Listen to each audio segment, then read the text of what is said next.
Self-sufficiency is a fantasy that doesn't exist.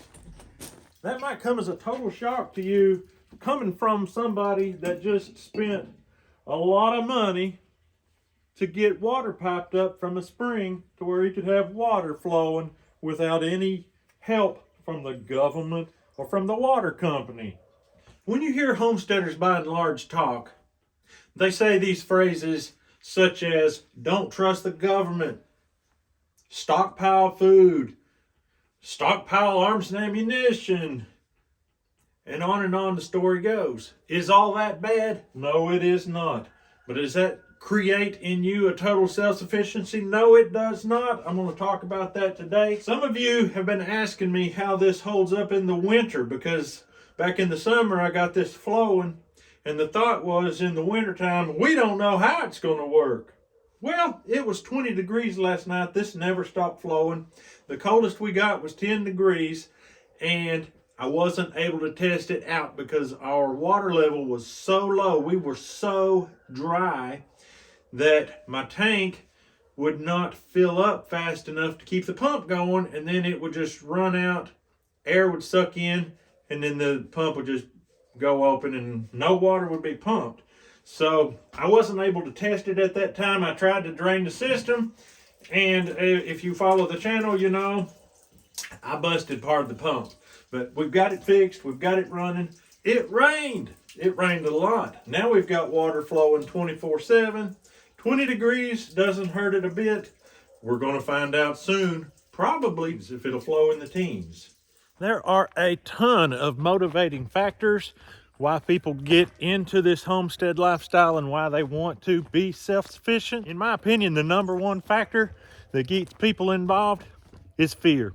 And that is the number one reason why they don't last. They cannot maintain motivation because fear it only motivates for a short period of time. Basically, nothing on earth says self-sufficiency like a hog and like a mama hog that keeps producing babies. This girl has 8 right now.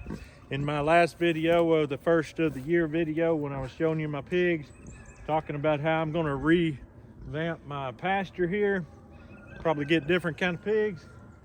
I told you she's pregnant. Well, she had them. They are nice looking blonde Mangalittas. That's the daddy right there.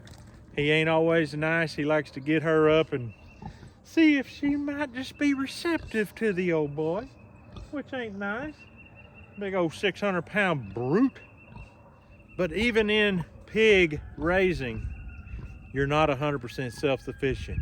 I absolutely love to have them. I would not want to do without them, but they're not a be-all, end-all. You see us raise corn by the cobs full. We chop silage for the beef and for the dairy cows up there through the winter.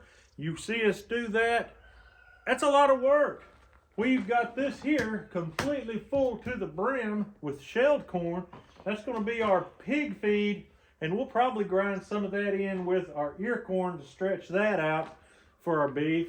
But all this takes so much work and effort to do. This year I did not grow this corn. I don't have enough land to grow this amount of corn, at least not land that's cleared. It's important to have your stockpiles not 100% for self-sufficiency, although, yeah, that's what we call it.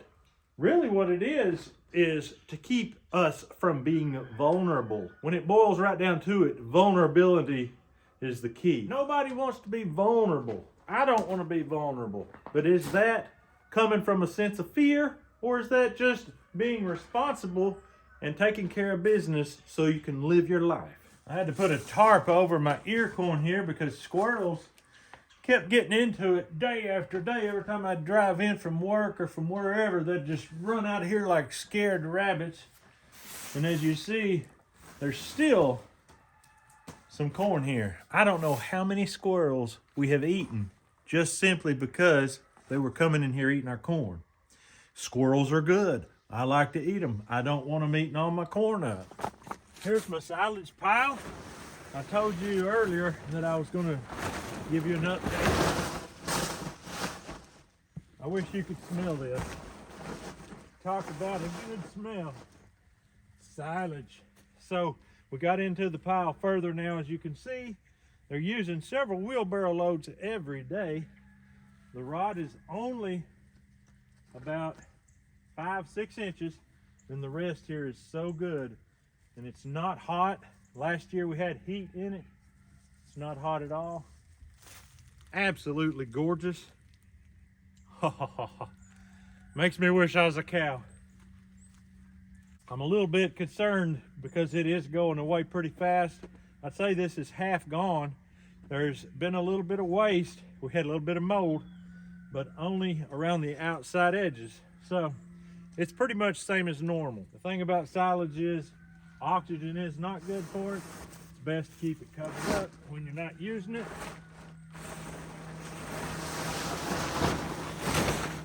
Mr. Matthew is our feed man right now, and he's taking care of all things silage currently. There's not much that says self-sufficiency like raising a beef. That is absolutely going to be tons of meat. You're not just talking about a handful, a dozen, 15, 20 steaks from the store. You're talking about a freezer full of ground beef, steaks, brisket, ribs, you name it, it's all there. You can get your beef tallow, your bone broth. I mean, all kinds of good stuff comes from a beef. That's old Valente back there looking at me. He don't know what's up. He'll never know what's up, believe me. And in the foreground here, we've got Ferdinand Jr. He's going to be our herd bull, I hope. That black one you see peeking across Valente Jr.'s back is a cross between a Black Angus and a Wagyu. So we just took the two countries where they originated, those two animals, and we named him Suzuki Armstrong. Never name something you're going to eat. Why? It tastes good. That right there on the left, that gray, brown, tan looking creature, that's going to be some really good meat. That's a cross between Aberdeen Black Angus and Murray Gray. Both really good beef. So we're looking forward to it. We have great hope for the future.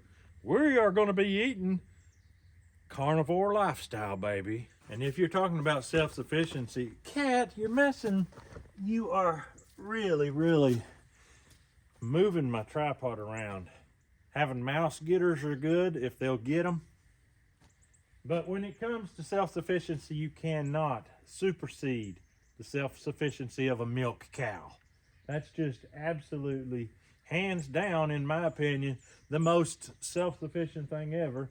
This here's our mama milk cow. She's producing milk right now and lactating like everything. Did you know that a lactating cow will drink between 15 to 50 gallons of water a day? That ain't just a little old bit of nothing. That's an up-and-comer right there. That's Buttercup. She's an up-and-comer. She's not even old enough to be bred yet. But when she is, that boy that's touching noses with her right there is hopefully going to be the one to do it. So they both got some growing to do. This right here is Rosebud. That's her new baby daddy.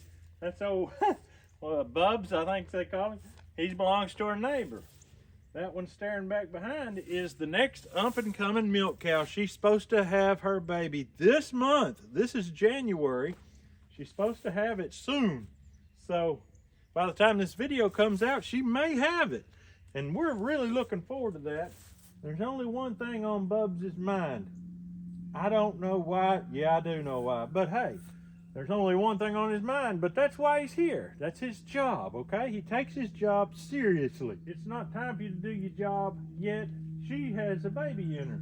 This gal right here is the one that's going to be in need of having him do his work. And so, looking forward to that. He's pure brown Swiss. She's a half brown Swiss. So that's going to make that calf brown Swiss heavy. It'll be the most brown Swiss we've ever had here as far as a milk cow. So we're looking forward to that. So Valente here, he gets to eat all day long if he'll eat it. They go ahead and they feed him enough in his trough here that when they're gone all day doing whatever they're doing, he don't have to stand here waiting for more food. He doesn't get to roam in the grasslands and nibble on grass shoots that are coming up. He's stuck in here. Why, you ask? Because we don't want him walking off any fat. We want him to be fat. And so he's been in here for a month or so eating, and we're trying to pick his appetite up and give him a little more and a little more without wasting it. We don't want to have the end of the day come when it's time to eat and him still have some that he's pulled out onto the mud or the poo or whatever. So that's why we do what we do on that. Feed them all they can eat, but not too much. Really works out well, don't it, buddy? Don't sniff my head up. Don't sniff my shadow, man. He said I got to back up over here where I can poo. Hey, when you eat a lot, you got to poo a lot. That's just a fact of life. And this will be Chile con carne. He has a great future. He's going to get to go another year or two before he ends up being where Valente is. He's going to end up being way better beef than Valente. Valente wasn't bred for beef. He's just milk cow strain with a little zebu involved. I don't even know what we're going to find when we butcher him, but it's going to be good meat, I'm sure. Fairly lean. We're trying to fatten him. We'll see. You'll see it all together with us because it's going to happen before hot weather comes again. This guy here, sweet as they come. A little bit leery, but hey, you can't blame a calf for being leery when his future is so sure. Oh, the more time goes on, the more I realize animals have zero clue what death even means. They can look right at a dead one and not even know what's going on. It's the snowflakes that started the Bambi tradition that brought all this started projecting human thoughts onto animals.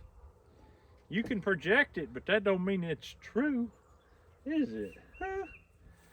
And they also project onto us that eat meat that we hate our animals. How could you kill an animal and eat it, you cruel man? Nope, we don't hate them. We pet them, we feed them, we treat them great. And then one day, all goes black. They see the light and they go to the light until all becomes dark. And that's it for the animal. Ain't that right? Ain't that right? It's his highest possible calling. And we want to see him succeed to his very best potential, don't we, Chile? Yeah. Hey, Rusty, how's the old local Livestock Guard Dog? Are you happy, boy? You look like you feel sheepish. What's been going on? You been chasing wabbits? Wabbits? Oh, Rusty boy, you good, ain't you? I've had people that literally think the dog's abused because the way his body language is. That's just Rusty. He's very, very conscientious. I don't know what it is, but he won't take food out of your hand. He won't take food out of my hand. He's just that conscientious. We put the food in his dish, we walk away, we go and sneak around and peek, and he'll be over there eating. Won't you, boy? If it's in a big chunk where he can take it out in the woods and hide with it and eat, he'll do that. He's a good boy. Come here. Come. You want to come up here? He won't hardly jump on you unless you ask him to or really make him. You want to shake? Give him a hand. Good boy. Good boy. Yes, sir. He came on about 4 or 5 years ago. He's got one video about him where he cornered a coyote under the boys' workshop, and the boys crawled in there and spotted it and got it killed before it got away. That was a good day for the Livestock Guard Dog, wasn't it? He said, the main thing I guard this place is from rabbits. I love chasing rabbits. Don't you, buddy? One time in this all these years, I've seen him chase one squirrel and bark, but he is a rabbit-aholic. He loves it. He'll chase them day and night. As long as you're using a tractor on your homestead to get jobs done, you ain't self-sufficient, that's for sure. We're going to be breaking open the old International again here pretty soon and be making another batch of feed. Joel told me he's only got about 4 or 5 bags of feed left. We take ear corn, which obviously this is teeny weeny. This is called Glass Gem corn. We grew this from seed that Eric Hale sent me. It's beautiful corn. I mean, absolutely gorgeous corn. But it's not necessarily the best for feed, but it's popcorn, I believe. Caleb took a real fancy to it, and he'd probably be growing it again next year. But we're going to be grinding another load of feed through and get us another couple 1,000 pounds or 1,500, whatever it works out to. I don't raise everything that we grind into it. It's just almost, it's not impossible. I could limit myself to just what I've grown, but it's not going to have the potential feed value that I want. And so I go to the store and I buy alfalfa cubes and other protein pellets, and I put salt, mineral, I put dry molasses in it. I just want to make a good feed while I'm at it. Some of you might recognize my chicken house. This is where that tree fell right through the middle of my chicken house back in the ice storm of 2020. Some of y'all were along for the ride. What a ride that was. It was awful, but a lot of memories go with that ice storm. But raising chickens, we have got chickens laying eggs right here in the dead of winter. We've had 10 degrees. We've had, last night it was 20. A lot warmer than last year. We had 10 below last year. I don't need to go that cold to make me happy, that's for sure. But chickens laying eggs in the dead of winter is just not something that happens accidentally. You've got to have first year birds that are just coming into laying when it gets cold, and then you can have eggs all winter long. Does it make you 100% self-sufficient? No, it don't. I still buy chicken layer and scratch feed to give them. Obviously, if a collapse hit and there was none of that to be had, I could crack some corn. We're gonna survive, but we may not have eggs. You know, just keep the chickens alive until spring comes. But laying good eggs. Eggs are one of my favorite things. If I eat eggs before I go to bed, even though I'm on the carnivore diet, a lot of people think carnivore is only meat. It's not only meat. I'll eat eggs before I go to bed and I'll sleep way better than if I eat meat. And that makes sense to a lot of people. A lot of people don't eat before they go to bed.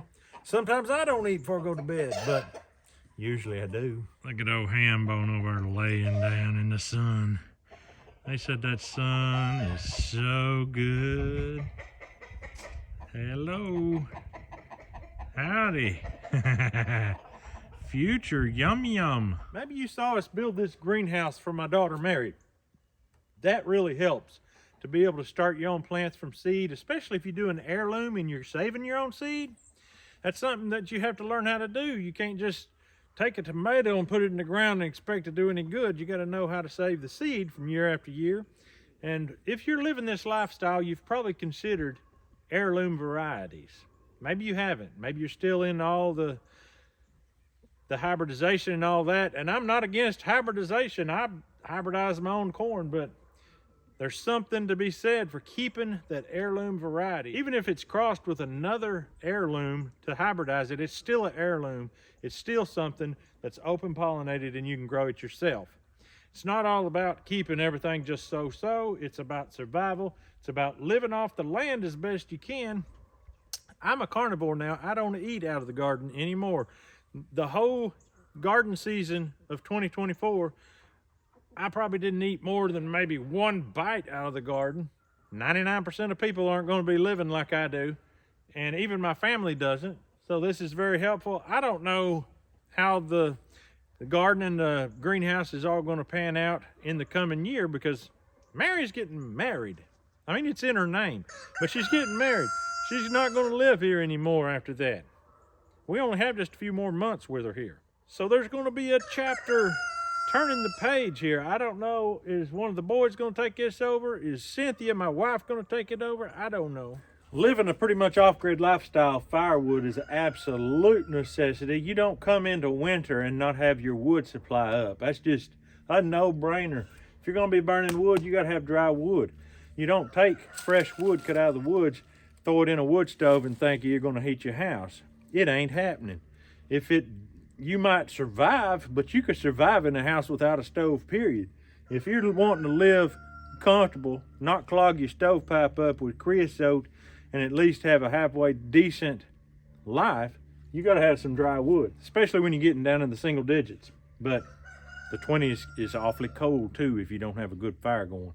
So McGee, why do you live that way if you aren't trying to be self-sufficient, or you're not trying to do things on your own? There are some extremely good reasons why we live like this. It's not to be free from everyone to live on an island and be totally self-sufficient. If you've been following the channel, you've been noticing here lately, I've been actually having families coming together to do stuff in what we call community sufficiency. I've gotten some really strange comments about that. I've gotten some colorful comments I had to delete about that. Why in the world is it so hard for people to comprehend that we need each other and that we don't just live on an island to ourselves? Yeah, I know this is McGie Homestead Adventure, and I'll guarantee you one thing, even in community sufficiency, if you're living this lifestyle, you're going to feel like you're pulling the load by yourself. There's just that much work involved. This is not an easy life, but that's what makes it so good if you're not doing it out of fear, because if you do it out of fear, you're going to quit, you're going to burn out. But if you're doing it with a purpose, if you have a sense of purpose to do it, it's going to be very fulfilling to do that work. You're going to go to bed at the end of the day and you're going to sleep. And if you're raising children, there is no substitute for it. Hands down, 100%. It is almost impossible in today's world to raise children that are even halfway innocent. And a lot of adults do not appreciate innocence, and they do not value it in their own children, so the children don't even stand a chance. There's a lot of parents that do value that in their children, and they still lose it at extremely young ages. This is the only setting to even come close, folks, and you have to really have that as a goal. If you don't value it for your children, they're helpless. What child values it for themselves? Not many. So to summarize this whole thing, why do we do what we do if we don't think self-sufficiency is even a thing? We do it because this is the way we choose to live. It is not required. In a lot of ways, it is no better living this way than living in town, to be honest with you. In some ways it is. So it's a give and a take. Back 100 years ago, 150 years ago, when everything that people used came from a 40 to 60 mile radius of where they lived, everybody was more dependent on each other at a closer level. But did you know that people living in the big city are more dependent than people living out here? It's just the way it is. But they don't necessarily feel it because they just go to the store and grab what they need, and they feel kind of self-sufficient doing it. When you're literally depending on your neighbor to help you cut your beef up, or your neighbor to help you get a supply of corn in, or whatever like that, that is something you actually see that person with your eyes. You know you're depending on them. So there's actually a connection there between you and the people you depend on. In the big city, you don't see the person that picked the tomato that you're eating. You probably don't even see the person that cooked the food you're eating. So it's a whole different ballgame in that world. Part of it's personality type. Some of us don't want to be around thousands of people all the time, and some people do. So if you want to be around people, hear the hustle and the bustle and the zoom zoom and all this stuff and sirens, help yourself. That's not me. That's not where I'm going to live. When it all boils down to it, the whole idea of homesteading is truly community. I realize there's a lot of people that do not get along with their neighbors. I totally understand that my life here is very unique compared to a lot, but I'm not going to live my life as if I'm everybody else. And you know what?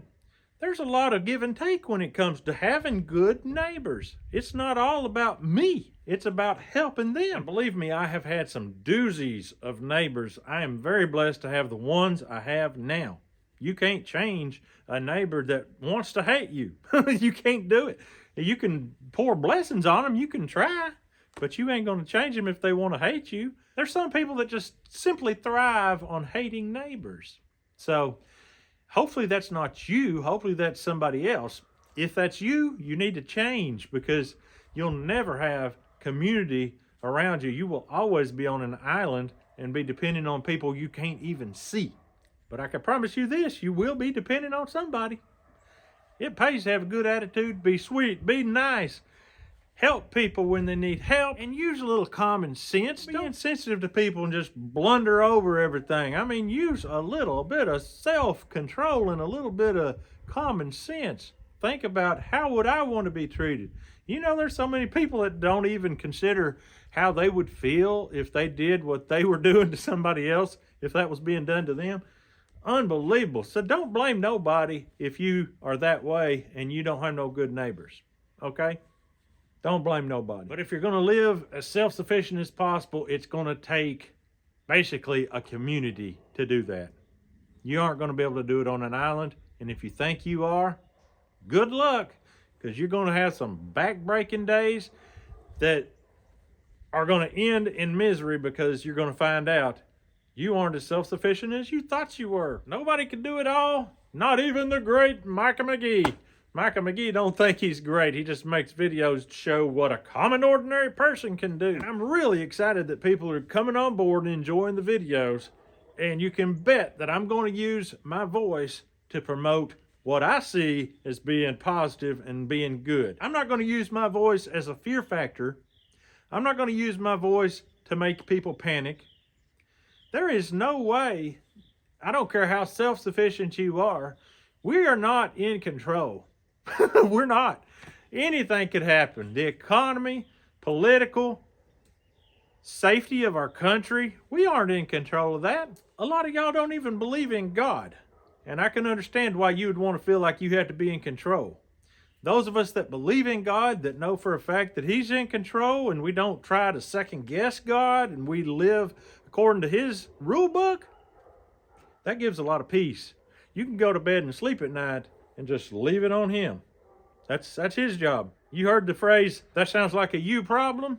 It's not a nice thing to say to a human, but to God, you could say that to God, because He don't even expect us to have that kind of control. He didn't even give us the capability of that kind of control. When I go to bed, if there's some kind of calamity or something going on and I go to bed, I'll tell God, that sounds like a you problem. I've got to get some sleep. So folks, I know this is an unusual video, and it's unusual to hear McGee say self-sufficiency is a lie, but it really sort of is if you think about it. Do all you can all you do, leave the rest up to God. And be nice to your neighbors. That's all we've got for you for today. We hope you have a great day. We'll see you on the next video.